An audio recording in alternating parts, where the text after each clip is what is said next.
শ্ৰদ্ধা ৰাইজ, অসমবাসী ৰাইজলৈ মোৰ বিনম্ৰ গোহাৰি। আমি সঁচাকৈ আজি গৌৰৱান্বিত এইকাৰণে আজি ভূপেন হাজৰিকাৰ গীতৰ সুৰত ক'বলৈ গ'লে দিন যাবলৈ হ'লে মিলাব লাগে, মিলিব লাগে। ৰবীন্দ্ৰনাথে ক'লে এফালেদি আমি গৌৰৱান্বিত। এইখন শংকৰ আজান ফকীৰৰ দেশত জাতি ধৰ্ম বৰ্ণ নিৰ্বিশেষে সকলোৱে আমি এখন নাৱৰ যাত্ৰী। আমি Assamese, we are all Assamese. মই আজি এইকাৰণে ক'ব খুজিছোঁ, মোৰ এই ভিডিঅ'টো এইকাৰণে কৰিব বিচাৰিছোঁ, আমাৰ অসম ৰাজ্যৰ মুখ্যমন্ত্ৰী মাননীয় মুখ্যমন্ত্ৰী ডক্টৰ হিমন্ত বিশ্ব শৰ্মা দেৱক মই অনুৰোধ জনাইছোঁ, তেখেতে এই অসম ৰাজ্যৰ মুখ্যমন্ত্ৰী এনেকুৱা কিছুমান কথা কয়, সেইবিলাক কথা সঁচাকৈ আমাক দুখিত কৰিছে।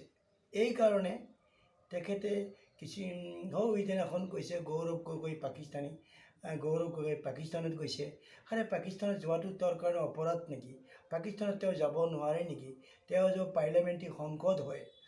পাকিস্তান কিয়? ভাৰতবৰ্ষৰ গোটেই ৱৰ্ল্ডৰ পৃথিৱীৰ যিমান দেশ আছে চব দেশলৈ যোৱা তেওঁৰ অধিকাৰ আছে। একৰ্ডিং টু ইণ্ডিয়ান কনষ্টিটিউশ্যন এইটো ল' আছে, যাব পাৰে। তেওঁ কৈছে গৌৰৱ গগৈ এনেকুৱা এটা পাতল কথা এজন ৰাজ্যৰ মুখ্যমন্ত্ৰী ক'ব নাপায়। আমি জানো যোৱা নিৰ্বাচনত, পঞ্চায়ত নিৰ্বাচনত তেওঁলোকে ক'লে বলে কৌশলে কিমান কূটনীতি অৱলম্বন কৰি তেওঁলোকে পুলিচক ধমকি দিছে, পুলিচৰ তেওঁলোকে অস্ত্ৰ হিচাপে ব্যৱহাৰ কৰিছে, যাৰ ফলত মানুহে কিছুমান নমিনেশ্যন দিবলৈ যাবলৈ ভয় কৰিছে। এনেকুৱা পৰিস্থিতি অসমত সৃষ্টি হয়। এইখন এখন ধৰ্মনিৰপেক্ষ দেশ। India is Republic and Democratic and secularism country. Bharatvarsha এখন ধৰ্মনিৰপেক্ষ, একেলগে সকলো জাতি, সকলো ধৰ্ম, সকলো সমমৰ্যাদা আছে। তেওঁলোকে ইমান শংকিত কেলেই? তেওঁলোকে যদি ইমান ৰাইজৰ কাম কৰিছে, তেওঁলোকে শংকিত হ'ব নালাগে। তেওঁলোকৰ ৰুলিং পাৱাৰত আছে। পাৱাৰত থাকি তেওঁলোকে ইমান অপব্যৱহাৰ কৰিব নাপায়। অপজিশ্যন কৰিলে বেলেগ কথা, দিছ ইজ ছেপাৰেট থিং।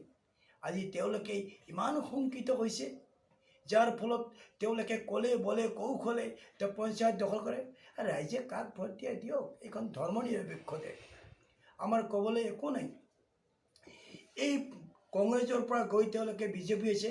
আজি যিখিনি বিজেপি হাৰে মুখে যে বিজেপি কৰিছিল, সেই মানুহখিনি আজি এলাগী হৈছে, কোনো কাম বৰ নাই তেওঁলোকে কংগ্ৰেছ কৰি যিখিনি মানুহে আগতে বিজেপি কৰিছিল, সেইখিনি মানুহৰ আজি কমপ্লিটলি ডাইভাৰ্ট হৈছে বিজেপিৰ পৰা। কোনে এই বিজেপিখন চলাই আছে? এই বিজেপিয়ে আমাৰ কংগ্ৰেছীয় মানুহখনকে বিজেপিখন চলাই আছে। গতিকে মই ক'ব খুজিছোঁ কি, আপোনালোকে সকলো জাতি ধৰ্ম বৰ্ণ নিৰ্বিশেষে সকলোৱে ইয়াৰ বিবেচনা কৰক। এজন ৰাজ্যৰ মুখ্যমন্ত্ৰী এনেকুৱা কিছুমান কথা কয়, যিসকল কথা আমাৰ শুনিলে নিজৰ বেয়া লাগে। সিদিনাখন তেখেতে কৈছে যে গাহৰি পুহিলে সেইসকল মানুহে গাহৰি কিনিব নোৱাৰে আৰু মাটি কিনিব নোৱাৰে, আঁতৰি যায়। সেইসকল কোনসকলক কৈছে? সেইসকলক এই মিয়া মুছলমানসকলক কৈছে। গাহৰি পুহিলে আমাৰ কি হ'ব? আমাৰতো একো ক্ষতি নহয়, কওক। আৰু তেওঁলোকে পুহিছে, গাহৰি পুহিব, কুকুৰ পুহিব, মুৰ্গী পুহিব, ছাগলী পুহিব, সকলো অধিকাৰ আছে, কওক। আজি এজন মুখ্যমন্ত্ৰীয়ে এনেকুৱা কিছুমান কয়, যিবিলাক কথাৰ কোনো মূল্যহীন। গতিকে মই এইটোৱে ক'ব খুজিছোঁ, শ্ৰদ্ধাৰ ৰাইজসকল, আপোনালোকে আগন্তুক দিনত ইয়াৰ উচিত বিচাৰ কৰিব। কাৰণ আমাক হিন্দু মুছলমানৰ ৰাজনীতি নালাগে। এইখন অসমত আমি সকলোৱে মিলিজুলি থাকিব লাগে। দেশৰ উন্নয়ন হ'ব লাগে। এইটো নহয় যে আমি ডিছক্ৰিমিনেশ্যন ভাৱেৰে বা বৈষম্যমূলকভাৱে এটা জাতিৰ প্ৰতি আন এটা জাতিৰ সেৱা প্ৰতিপন্ন কৰা, এইটো আমাৰ নীতি নহয়। আমি মানৱ জাতি, উইথ দ্য হিউমেন বিংছ।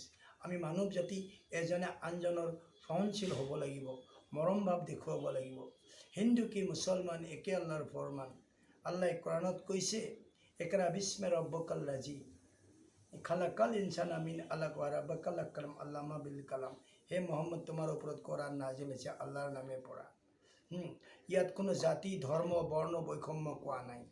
সকলো জাতিয়ে আমি ফ্ৰম দ্য বিগিনিং আদম আলাইহিছ ছালামৰ পৰা এতিয়ালৈকে পৃথিৱীত যিমান মানুহ হৈছে সব মানুহ এক মাকৰ সন্তান। আমাৰ তেজৰ সম্পৰ্ক আছে। আমি কোনো মানুহক বেয়া ভাৱেৰে চাব নালাগে। গতিকে মই এইটোৱে ক'ব খুজিছোঁ যাতে আমাৰ আগন্তুক দিনত এটা বাৰ্তা যায় ৰাইজলৈ, অসমৰ ৰাইজে যাতে ইয়াৰ উত্তৰ দিয়ে, যাতে ভাল বিচাৰ কৰে। মই এইখিনি কৈ মই সামৰো। জয় আই অসম।